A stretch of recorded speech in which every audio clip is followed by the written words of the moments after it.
শাহবাগী যে শক্তি, যারা কখনো বাংলাদেশের অস্তিত্বকে স্বীকার করে না, যারা ফেসিবাদ বিরোধী শক্তি আছে, আমরা সবাই এই শাহবাগী শক্তির ভিকটিম। এই নির্মূলের রাজনীতি যদি আমরা বন্ধ করতে চাই, তাহলে এই বাংলাদেশে শাহবাগের বিচার করতে হবে।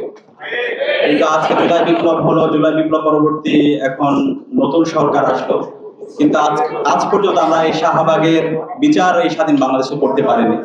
যে কারণে এই শাহবাগী যে শক্তি, যারা কখনো বাংলাদেশের অস্তিত্বকে স্বীকার করে না, যারা বাংলাদেশে বসে ভিন্ন দেশের এজেন্ডা এই দেশে বাস্তবায়ন করে, যারা সবসময় ঘৃণা এবং যারা সবসময় বিভাজনের রাজনীতি করে, যারা সবসময় নির্মূলের রাজনীতি করে, এই শাহবাগী শক্তিকে আইডেন্টিফাই করে তাদেরকে বিচার আওতায় নিয়ে আসতে হবে। এই জায়গায় আমাদের সবাইকে ঐক্যমত আসতে হবে।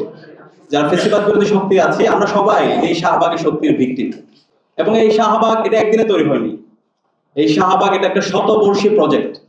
যখন বঙ্গভঙ্গ হয়েছিল 1905 সালে, ওই সময়ে যখন ঢাকাকে রাজধানী করা হয়েছিল, এই শাহবাগী শক্তি, তাদের যারা আদি পুরুষ ছিল, তারা কিন্তু এই ঢাকাকে তার রাজধানী হিসেবে মানেনি, তারা কলকাতাকে রাজধানী হিসেবে করতে চেয়েছিল। এবং এর পরবর্তীতে দেখতে পেয়েছেন, মহান মুক্তিযুদ্ধের পর, স্বাধীনতা পরবর্তী আমরা দেখতে পেয়েছি এই শাহবাগী শক্তি সব সময় এদেশের মাটি ও মানুষের যে সংস্কৃতি, সেটাকে তারা ধারণ করতে পারেনি। ইসলামের যে সিম্বল গুলো আছে, সেই সিম্বল গুলোকে সবসময় তারা প্রবলেমাটাইজ করেছে, সেটাকে সবসময় তারা ক্রিমিনালাইজ করেছে।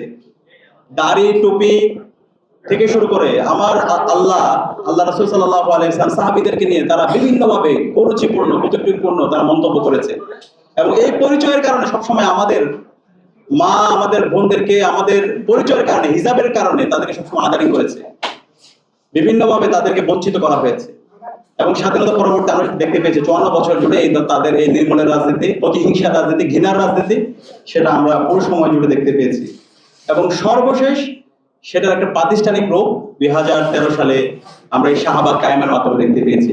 এবং পুরো প্রজেক্টটা রাষ্ট্রীয় পৃষ্ঠপোষকতায় সেটা হয়েছে। এই শাহবাগকে প্রতিষ্ঠিত করার জন্য ফ্যাসিস্ট হাসিনা এবং তার দল আওয়ামী লীগ রাষ্ট্রীয়ভাবে তখন একসাথে তারা কাজ করেছে। এই শাহবাগ কায়েমের মাধ্যমে আমরা দেখতে পেয়েছি বাংলাদেশে তারা বিচারহীনতার সংস্কৃতি তৈরি করেছে। তারা ডিহিউম্যানাইজেশনের যে সংস্কৃতি, সেটার একটা প্রাতিষ্ঠানিক রূপ দিয়েছে।